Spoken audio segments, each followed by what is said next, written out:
জনাব তারেক রহমান চোখে চশমার পাওয়ার একটু বাড়ান, কানে প্রবলেম থাকলে ডক্টর দেখান এবং জনগণের পাশে থাকুন। যেই খুনি হাসিনাকে দেশের মাটিতে এনে ফাঁসি দেওয়ার কথা, তাকে মোদী সরকার ওইভাবে সুরক্ষা দিচ্ছে এবং আমরা বলবো সেও একজন অপরাধী। একজন খুনিকে যদি কোনো রাষ্ট্র, কোনো দেশ আড়াল করে রাখে, তাকে দেশের মাটিতে ফিরিয়ে না দেয়, সেক্ষেত্রে সমানভাবে সেও অপরাধী। অন্যায় যে সহে, অন্যায় যে করে তবে কিনা তার জন্য তৃণ সমাধায় আমরা সবাই জানি, সেটা মোদী সরকার করছে। তাহলে সেই খুনি হাসিনাকে সহায়ককারী কিভাবে দেশের মাটিতে আসবে? প্রথমত আমাদের দেশে যে আসামি, তাকে ফিরিয়ে দিতে হবে। পরবর্তী সময় তাকে আমরা আমাদের শপথ গ্রহণের সময় আমরা তাকে অ্যাকসেপ্ট করব কি করব না, এটা আমাদের বাংলার জনগণ ডিসিশন নেবে। আমরা বলছি যে 24-এর যে গণঅভ্যুত্থান, সেটা বিফলে যাওয়ার চেষ্টা কোনো একটি দল করছে। তারা 24 মানছে না, তারা 24শে জুলাইদেরকে মানছে না।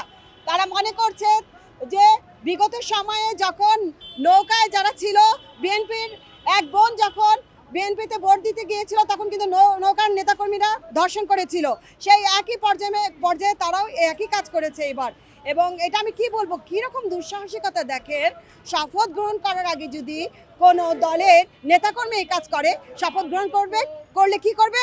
জনগণরা আতঙ্কে আছে। তো জনাব তারেক রহমান চোখে চশমার পাওয়ার একটু বাড়ান, কানে প্রবলেম থাকলে ডক্টর দেখান এবং জনগণের পাশে থাকুন। আপনার মোদী সরকারের পিছনে আপনার নেজ নাড়াবেন না। নৌকাকে তাড়িয়ে আরেকটা নৌকা, আমি যেটা বলবো যে বিএনপি বিভিন্ন জায়গায় যে আমরা নির্বাচনের যে ফলাফল দেখছিলাম, বিএনপির মার্কা তো একেবারেই কম ছিল।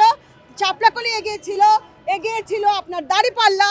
ঘূর্ণাক্ষরে তারা কি করলো, একটা আপনারা সবাই দেখেছেন আসন আটে কীরকম আমরা নেমেছিলাম রাজপথে। তো সেটাই বলবো, এই যে কারচুপিটা করলেন খুব খারাপ করেছেন। জনগণ কিন্তু বোঝে কোনটা আসল ভোট আর কোনটা হচ্ছে আপনার চুরি করে নেওয়া। এবং মির্জা আব্বাসের ওয়াইফ যখন বিভিন্ন কেন্দ্রে গিয়ে নিষিদ্ধ করা ভোটগুলোকে বারবার উনি আবার ওনার আন্ডারে নিয়েছেন, আপনি বুঝলেন যে সেই একই নৌকার ধারীদের পথে আমরা অগ্রসর হচ্ছি। তবে আমরা রাজপথে আছি ইনশাআল্লাহ। দেশে দেশে সবার সাথে দ্য নিউজ।